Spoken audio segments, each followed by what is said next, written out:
সম্মানিত উপস্থিতি, আমরা এই এলাকায় প্রোগ্রাম করেছি, কিন্তু ভাষণ থেকে শুধু নয়, গুলশান বনানী অত্র এলাকার জন্য আমাদের রয়েছে যুগোপযোগী বিভিন্ন ধরনের প্ল্যান আছে।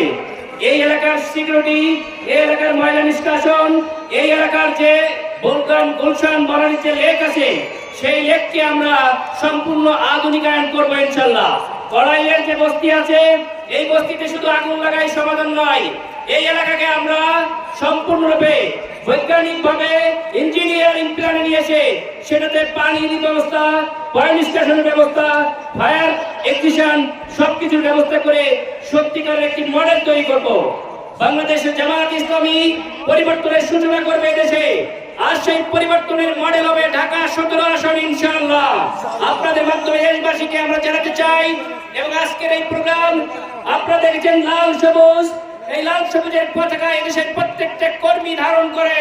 শুধুমাত্র গুটি কয়েক 1% চাঁদাবাজ ধান্দাবাজদের জন্য এই দেশকে আমরা আর কোন কলোনিতে পরিণত হতে দেব না ইনশাআল্লাহ। এখানে যত ভাষণ টেকবাসী সহ গুলশান বনানী এবং সাংবাদিক মাধ্যমকে অগ্রণী ভূমিকা পালন করে আগামীতে দেশকে এগিয়ে নিয়ে যেতে হবে ইনশাআল্লাহ।